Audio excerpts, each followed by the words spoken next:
We're at Daf 71 today. We're at 70b at the bottom. Uh, we have a couple of a few brain teasers. Really, so I hope you're ready for them. Where the main discussion is how many hatat offerings will one bring in various cases?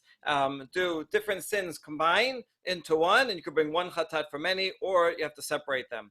So, for example, these cases are going to come up, but this will be good for some basic background. If I eat one kizayit of chalib, prohibited fat, and then for breakfast, and then for lunch I have another kizayit of prohibited fat, right? And then I didn't know. I thought it was kosher. And then afterwards, my wife says, "Oh, you ate those? Those were not kosher, right?" So how many chatat offerings would I bring? One, right? Because it was within one lapse of memory. Okay, but if I ate one non-kosher, one for breakfast, and then I realized, oh, that one was not kosher. Okay, and then by lunch I forgot again, and I had another kizait, right? And then I realized again after. Then I bring two. Okay, this works the other way around. If I have half of a kizait for breakfast of cheleb, and then half of a kizait of cheleb for lunch, right? And then I realize after, do they combine? Well, if it's in one lapse of memory, right, then they do combine, right? Because it's half here, half there, but together they make one, right? But if it was separate lapses of memory and I remembered in between, then that would separate. Okay, so that's the thing with the hatat, that it depends on which period it's in. Okay, that's the basic principle, and if we have that, you can see how many different iterations we're going to have of this subject. So we start on the top. Amar Rava, Chasad v'tachan kegerogeret bishkegat Shabbat uzedon melacha. Let's say Friday afternoon, I messed up the time of sunset, and I thought it was still Friday.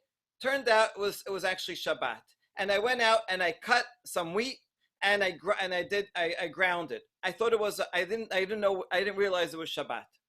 Okay, then and I still didn't know. I thought it was okay. Then the next day on Shabbat, I woke up and I had memory lapse. I forgot that these things are not allowed, grinding and cutting. And so I go out and I cut. I know it's Shabbat, but I go out and cut and grind. Get it, the size of a dried fig. That's the minimum size you have to grind in order to be chayav. Bizdon Shabbat v'shigat melacha. I knew it was Shabbat, but I thought it was permitted. V'noda lo al kisira utechina shel shigat Shabbat uzdon melacha. And then sometime later, someone said, "Oh, you know what time sunset was?" And I realized, "Oh no, I did that. I did that grinding while it was Shabbat." Right. So at that point, how many chatat offerings would I have to bring? One, right? Because even though it was two actions, it was one lapse of knowledge that it was Shabbat. And then afterwards, someone said, "Oh, by the way, those two things that you did today in the morning, those are not allowed to do." So now I would have to bring two, right? Because of these two actions I did. So now my question is, this is Rava's question, altogether, how many chatat offerings will I bring in this case? Feels like three. Feels like three because, right, you first knew about the first two, but that is a different type of lapse of knowledge than the second two, right? So it would seem to be three. So here's his chidush. Ketzira goreret ketzira, utechina goreret techina. I bring the one korban for what I did Friday night, which was a lapse of memory of Shabbat.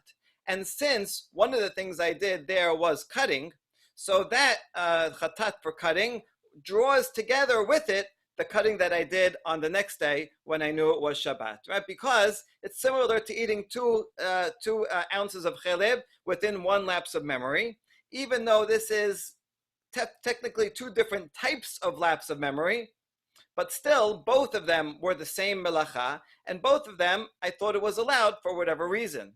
And so he says you can combine them anyway. And the other one, the techina that I did, not knowing it was Shabbat, gored, it draws together with it the techina that I did when I knew it was Shabbat, but I thought that it was permitted. So everybody clear? Okay, but what if the case is the same, but the knowledge is different?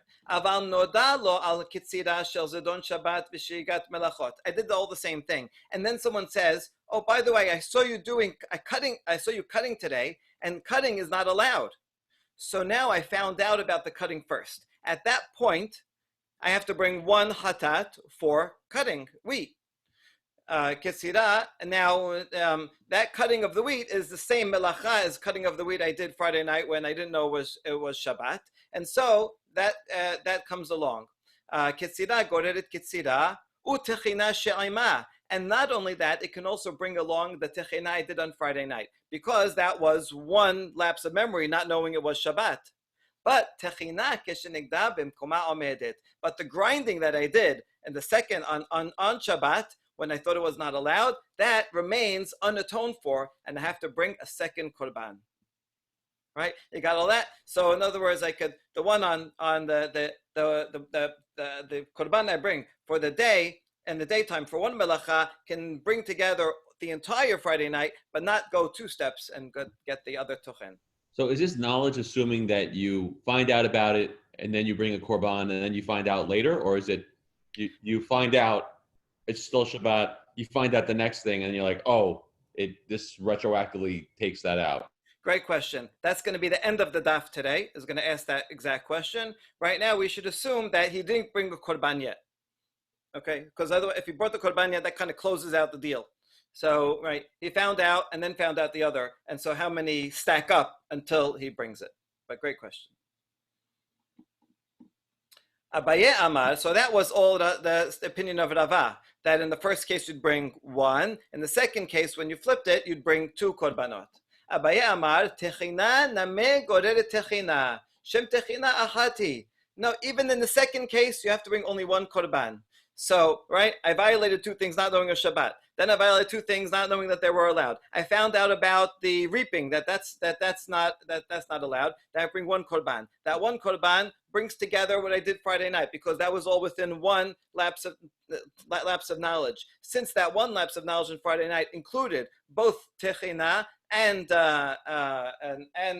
kitzira, so that kitzira, that techina that I did Friday night brings along the techina that I did the next day, which it leads to a kind of paradox, which is that if I only did the second half and found out about that, I would bring two. But now, because on Friday night I did a second lapse of memory and did both of those, but they happen to be the same type, so you can use this transitive law even for two steps.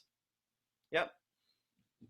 Okay. Okay, we got that, but hold on. Rava, does he even think that you have this rule of drawing one after the other, that if it's the same type of melacha or with the same lapse, that you can bring a korban for one and then draw the other one that's similar along with it? Does he hold of this principle? He says in another case, not regarding Shabbat, but regarding eating cheleb, achal sheneh zeteh cheleb be'aleim ehad, ve'noda lo al achat mehen, ve'chazar ve'achal kezayit be'lemo shel sheni. So the case here is, I wish I need like props, right? So I ate two, let's make believe this is cheleb, right? I ate 2 ounces of cheleb within one, with one lapse of knowledge. And then over here, I knew about this one. I knew about the light red one, right? And I didn't know about this one. And then I ate a third one. And after I ate the third one, I found out about all of them. So what's going to be the situation here? So it's kind of like this. So since I ate the first one, and then I ate the second one, and then I found out. So since I found out, I have to bring korban for this one. But that will cover the second one because they were both eaten in the same lapse of memory, right? But the memory here will separate the third one, so that the third one, no good. Is that clear? Okay, let's say that again. 2 and 1 lapse of memory. And you knew about the first one. And then he remembered, he ate another one after that. Rava says, Hevi korbano al rishon, rishon v'sheni mitkaperin, shelishi eno mitkaper, because it was in different lamb. Hevi korban al shelishi, let's say he found out, he brought a korban for the third one, shelishi v'sheni mitkaperin, rishon eno mitkaper. The third and the second go together because they were also within one lapse of memory. Because over here, I remember the first one, but I didn't know yet about the second one.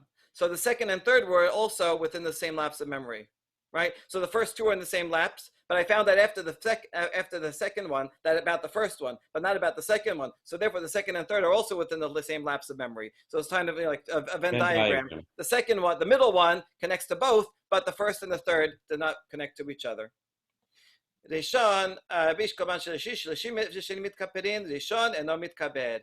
Hevi korban ala emtsa'i. If I did bring korban about the second one, for the second one, nitkaperu chulan, then all three are good because the middle one is within the same lapse of memory as both the first and the third. Good. That's now Abaye says about that case. Amar Abaye afilu hevi korban ala had mehen nitkaperu chulan. But Abaye says, even if we brought just for the first one's connected to the second one. So the second one is included. And the second one is connected to the third one. So the third one is included. So in other words, I can use the transitive rule even twice, right? So you see that Abaye has the transitive rule. Rava does not use the transitive rule. Only if it's within the same lapse of memory, then you can use it. But you can't transfer something that from a different lapse of memory into this one. And so since Rava in this case does not use the transitive rule, then how come up here he says that if I brought one techina, right, if I knew about the cutting in the afternoon, that brings along the one from Friday night, both of them together. That's a transitive rule. So which one is it, Rava? So are we saying that Rava's statements are inconsistent, or is one of these statements a derived statement and we're showing it that the derived statement doesn't work? It's a good question. That we're saying that's inconsistent. The Stam is saying it's inconsistent. Do you think it is consistent? And the two statements could be consistent. They just neither of them could go with Gerira, and it's just our deduction of Gerira which is inconsistent. Okay, correct. So what you're saying is basically what the Yerushalmi says, right? And actually they are consistent, but the Stam is assuming that's inconsistent. Okay, good. So our first answer is, maybe this conversation happened first. Rava said, you don't use the transitive rule. Abaye said, no, you do use the transitive rule. And then Rava was convinced and said, you know what? I agree. I'm going to use the transitive rule. And our case of Shabbat is after he changed his mind. And so that's one way to resolve it. Hold on. If he agrees with the transitive rule, then he should agree totally with Abaye above up here. And he should say that if he finds out about the cutting, then the cutting brings along the cutting and the grinding from Friday night, and the grinding from the Friday night brings along the grinding from on Saturday. And he should be the same, because once you use the transitive rule, you could use it again. We answer, Gerira itle, Gerira de Gerira letle. So Rava says you can do one transfer, but not two, not two of them. Okay, so now once we have this answer, now you see, as David said, that actually the cases are not contradictory, right? Each one has only one transfer, but not two. So with this, once we got to this point, now do we still reinterpret this case that Rava would not agree with it, right? Or do we undo this answer that Rava changed his mind?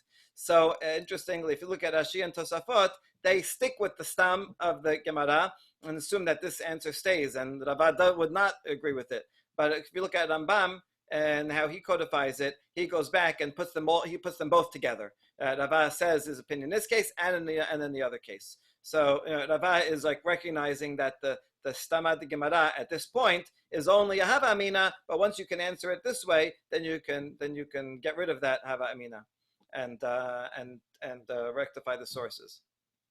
Okay, very good. Okay,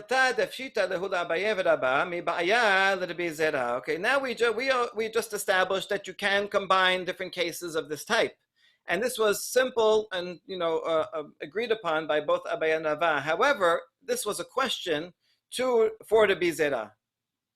To the Bizera or for the Bizera. Teba'e the Bizera me Rabbi Asi. V'amrila be'amine the Birmiyah me the Bizera. We're not sure if the Bizera was one asking the question or the one answering the question. If he's the one asking the question, well, that's why he's not clear about it. If he's the one answering the question, well, maybe it still means he answered it, but he wasn't quite sure. Okay, the case is kasad, similar case, kasad v'tachan, hasigid ogeret, b'shigagat Shabbat, uzdon melacha. So similar case, but now I cut and I ground only a half of a get ogeret on Friday night or Friday afternoon when I thought it was not Shabbat, but it really was after sunset. V'chazad v'katzad v'tachan, hasigid ogeret, b'zdon Shabbat, b'shigagat melachot. Can these join together? Now, I know this is a slightly different case because it's only a half and a half. But the Talmud right now is assuming that it's the same thing. Half and a half should be able to combine. And so, just like before we said they combine. So they combine in the sense before that you only bring one, even though it's two. So here's two. Here also, they should combine a half and a half, and you have to bring a korban. Amar le halukin lehataot velo mistarfin. So he answered, Bizera, whoever asked the question, whoever answering, says they are different hataot. You would bring a different hatat both for each of the melachot, but also for each of the actions because it was a different type of shogeg. And so velo mistarfin. So therefore we do not combine them. And therefore, how many korbanot do you have to bring in this case? 0, because each one was only a half, right? And so here he's not combining them. Okay, now it's going to get a little bit complicated, but hold on. He just made a principle that if they're separate hatat offerings, then you don't combine them together. Is that true? We have back to the other case. We're constantly comparing Shabbat to Cheleb. Mishnah in Kiretot says. This is our basic case that we started with. Achal cheleb v'cheleb behelem echad. Eno chayab ela achat. You ate a lot. You ate cheleb for breakfast, cheleb for in the afternoon, and only afterwards, your wife said, "Oh, you ate that in the fridge? That was cheleb, one hatat, because it's in one lapse of not knowing." Achal cheleb v'dam v'notar pigul behelem echad. Chayab al kol achat ve'achat. So, but if I ate all these different things, cheleb and blood, notad is a sacrifice that is past its time, overdue. Pigul, sacrifice that was made with having in mind that the Kohen would eat it after the time. And you ate all those, not knowing that any of these things are prohibited, or not knowing that these items that you ate were that substance. You have to bring a korban on each and every one because they're all different isurim. Okay, that's straightforward. Zo chomer b'minin harbe mimin ehad. So you see how eating multiple types of foods, multiple types of prohibitions, is worse than eating one. Because even if I eat a lot of chaleb, I only bring one korban. But if I eat a small amount or a olive size amount of many different ones, I have to bring many korbanot. But there's a chumrah the other way around also.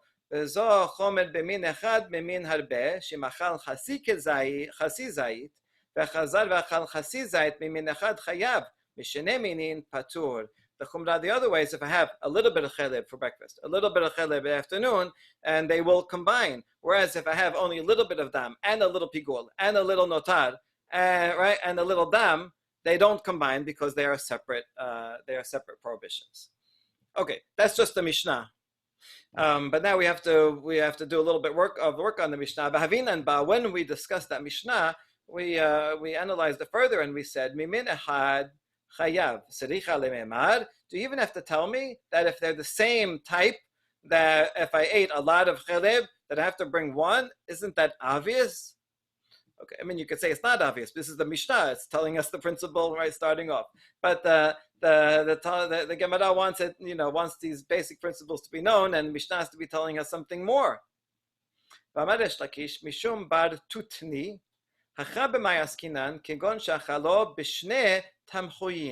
Perhaps it's a case where it was in two separate dishes. I ate an ounce of chaleb in the soup, and then I had another ounce of chelib in the roast beef.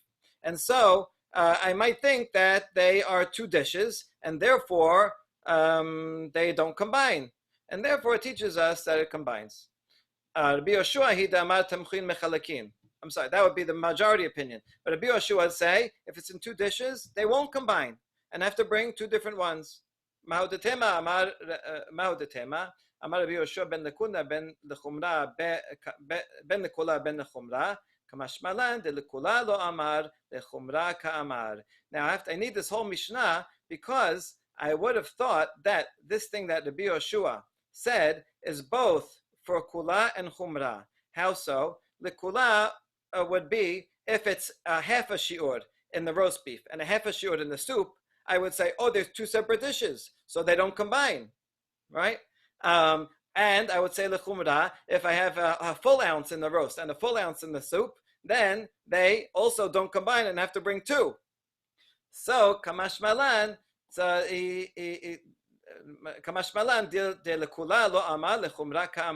this teaches us that if it's a half and a half, even if it's in two different dishes, it does combine.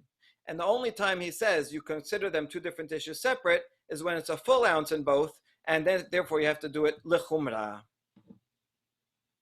Good? Okay. Now, here's our question. And so here you have a case where the fat in the two separate dishes would be separation enough to bring two chataot. Because if I had a whole ounce in the soup and a whole ounce in the roast, they are separate. Can you refer to just like either a whole shiur or half a shiur? Because I'm getting a little confused with the ounces. An ounce is the proper shiur, an ounce is half the shiur. Okay, whole shiur. Okay, a whole shiur in the whole shiur of chelib in the roast, a whole shiur of chelib in the soup, right? These are separate chataot according to the Rabbi Yoshua, because he says different dishes separate. Yet he also says that they will combine if it's a half of a shiur in the soup and half of a shiur in the roast. He says that they do combine. So you see here that you can have separate chataot and yet it does combine. And this goes against the answer up here that says if it's separate chataot, then it doesn't combine. This is not necessarily. Maybe they're separate chataot, but they do combine. And in this case, that means the halves and the halves would combine, and you would have to bring at least one korban. Okay. So we reject this reading of the Mishnah. Amale mor aresha matnile la v'kashyale anan asefa matninan la v'la kashyalan. You applied this statement of Rabbi Yoshua. You thought he was referring to the first case where he eats cheleb and cheleb, and he was talking about of the same type of prohibition, and that's where he made his case. But I can apply it to the second case where he has different types of isurim. Anan asefa matninan la v'la kashyalan mishene minin patur sericha lememar. Isn't it obvious that if I have different prohibitions that they're separate, they're not going to combine? Ameresh lakish mishum bar tutenai leolam min ehad. Even those were separate. Sorry, not that one, not that line. Not that this line is obviously separate ones, but this line here. Zochomer b'minin harbe min echad, zochomer min echad b'minin harbe. So if it's min echad, right? Zochomer min harbe min echad. When he says this over here, min echad, he didn't mean separate prohibitions. He meant different dishes. As follows. That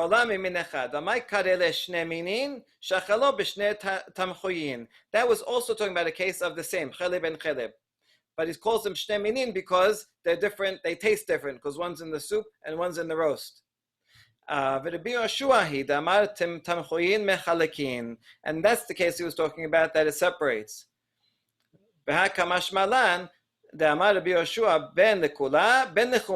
And this line therefore comes to teach that Rabbi Yoshua would separate two dishes, both likula, both lechumra. Whether it's a full shiur in both, have to bring two korbanot, or if it's a half a kezait, and half a shiur and half a shiur in both, I also would combine them, and therefore I would combine them. And I wouldn't combine them. Right? Rabbi Yehoshua says they're separate, so they're separate. If there's a whole and a whole shiur in both, they don't combine. I have to bring 2. If it's a half a shiur and half a shiur, then they don't combine, and I bring 0. Good. Okay, so if once I do that, then I get rid of the question, because then I don't have a case of two chataot and yet they combine. If it's 2 chataot, they don't combine. If they do combine, then it's 1 chatat, and so we can resolve that situation. Midesefa, Gemara asks, Midesefa min echad ushne tamchoyin mikela deresha min echad ushne uvetamchoy echad min echad utem echad tzedich alememar. Hold on, how are you going to read it that way? If this case over here, min echad, is talking about, you think, 2 different dishes, then that means the very opening is also talking about 2 different dishes. Chelib and chelib be'elem echad. In one dish, I guess that would be eno chayav ela achat. But then wouldn't that be obvious? Like, how are you going to read this back into the first case? Do I have to tell you both chaliv and both one dish? Because the ending was talking about 2 dishes, shnei minin. So the beginning was talking about 1 dish. So why do I need that?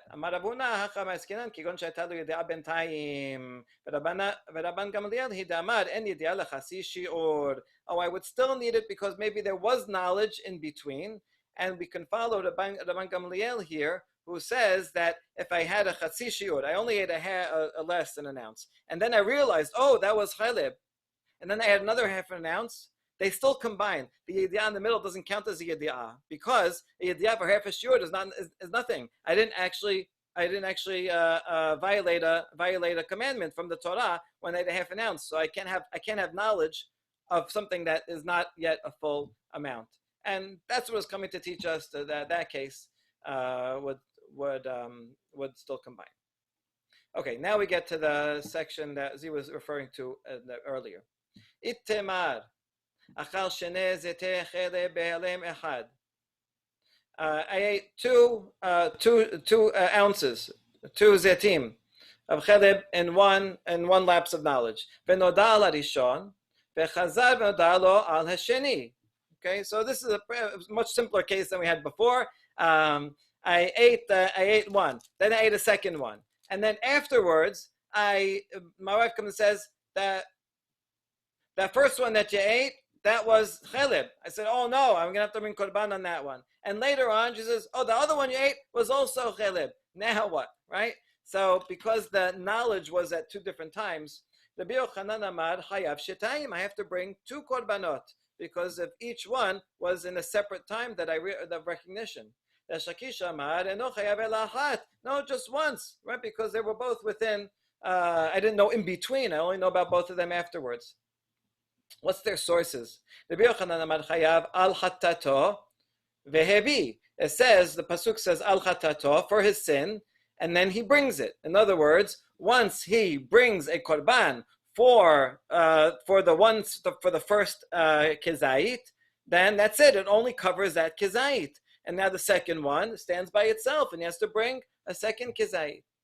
The Shakish amar patur. Because later on in that Perek, in Perek Daled of Vayikra, says, Me hatato v'nislach lo. From his sin, even if it's a small part of his sin, v'nislach lo. So when I bring the first korban, that covers one part of it, the first thing that I ate. But even though it's only one part, it says me hatato. So it covers the rest, if it's one that's part of something bigger. So they're looking at 2 different Pesukim. So obviously we're going to ask now what they do with the opposite pasuk. Doesn't it say that on the sin, and he brought it, so it covers only that sin? Oh, that pasuk is talking about after I bring the korban itself, right? So in other words, if I knew about, I ate one, I ate the second one, then I found out about the first one, and I brought the korban, and then I found out about the second one, then I would agree with you that I have to bring another one.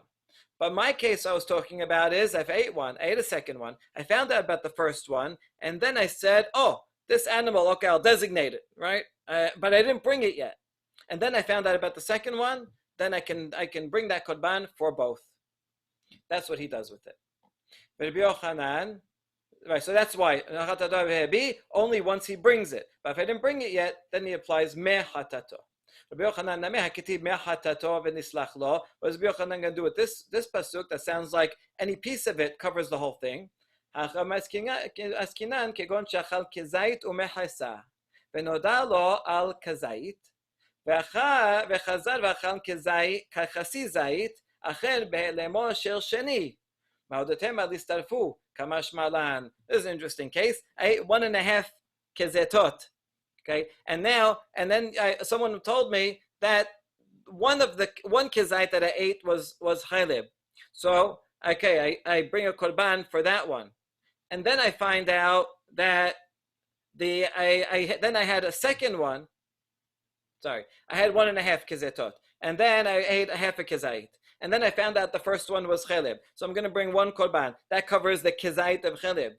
Now I might have thought that once I find out about the second half of a kezait, it can join up with the half of a kezait from the first one that was not yet atoned for, right? And so kamash malan, this is mechatatov nislach lo. When I bring the first korban for the 1.5 ounces, even though it only covers officially the ounce, mechatato covers the whole thing, the full 1.5 ounces, and therefore the second 1/2 ounce does not combine. I don't have to bring anything at all. That's what he learns from it. Amale Ravina le Rav Asher. Okay, all that was said by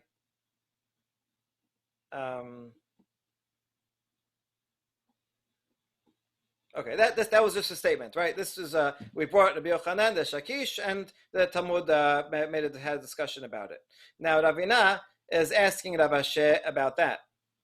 Dityada le kodem hafrasha peligi.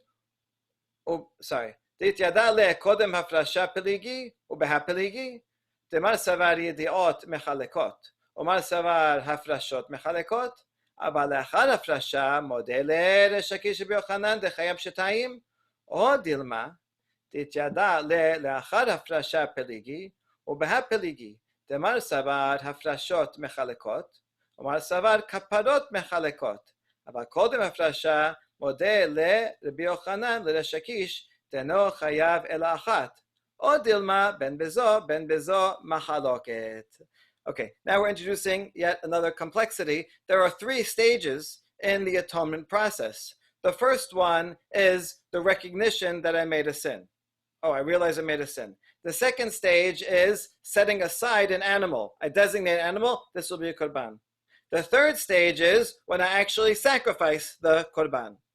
Okay, so now at which of these 3 stages is Resh Lakish and Rabbi Yochanan arguing about? Right? It would seem that if I already brought it, then would everyone agree that, oh, once you already brought it for the first one, that's it, it breaks, and now you have to bring a second one, right? Or is the machloket about that case too, right? Or is the machloket, well, we can go through this, right? But now you understand conceptually what it's talking about. All right, so if I say, then having the knowledge, even before I designate it, that's when they have a machloket at the first stage. One opinion, Rabbi Yochanan would be thinks that knowledge of it is what separates, and so that's why he says you have to bring 2, even if I didn't do anything else. And Resh Lakish says once I designate the animal, the designation of the animal separates. All right.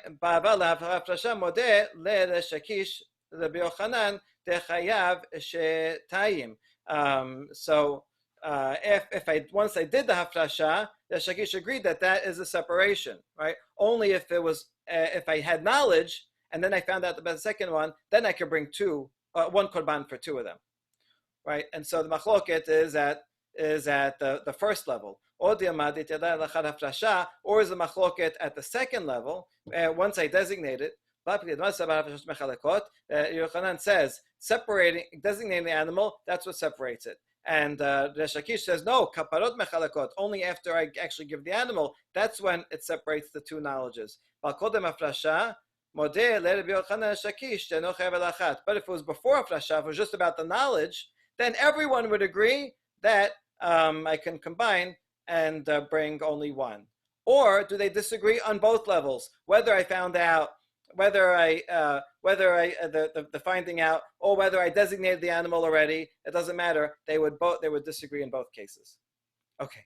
Amar le nistabera ben bezo machloket. It seems that they would argue no matter what. The isal kadatech kodem afrasha pelige aval lachad afrasha modeh le shakish leRabbi Yochanan de chayav shetayim. If you say they're only arguing on the earlier level, but after Haflasha, after I designated it, then a Shakish would agree to Rabbi Yochanan that there's a separation, and I have to bring two. When he explained the pasuk, right? Why do you explain it after kapara? He should explain it after Haflasha. If you remember up here, the Shakish says patur here mechatato v'nislach lo, which he interpreted, I think, explicitly somewhere here. Here Resh Lakish says achad ve'bido elachad kapara. He says the word achad kapara. He could have said achad hafrasha if hafrasha would have been enough. So therefore, he must be he thinks even after kapara, still lokmei achad hafrasha, right? So hafrasha modeh. Okay, sorry, I start again. B'mzeh machloket isa kadatech kodem hafrasha pelige, aval achad hafrasha modeh le Resh Lakish v'Yochanan. If he would think that after I designated it, I would agree with he would agree with Rabbi Yochanan, and he has to bring two, then the pasuk, he should have said that pasuk is talking about after, why did he say the pasuk after kapara? He could have said it after hafrasha and not after kapara. Since he said it, that the pasuk applies after kapara, it means even after kapara, he would hold his opinion. V'achad hafrasha peligeh, aval kodem hafrasha modeh le Rabbi Yochanan shakish de'no chayav ela achat. And if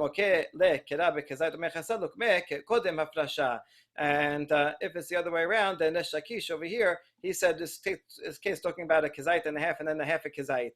That was the case that he had to use to explain the other pasuk. He wouldn't have to do that. He could have just said simply a case where he didn't designate the korban yet, and that's why it's mea hatato.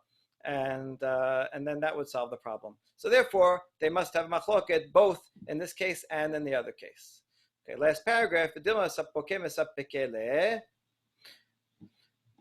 Ravina says, no, maybe the argumenter here that was explaining the two Pesukim, he didn't know for sure what Resh Lakish and Rabbi Yochanan really think.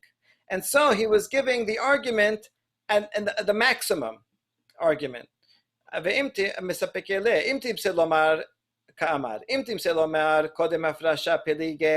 If you say that their argument is before he designated the animal, still Rabbi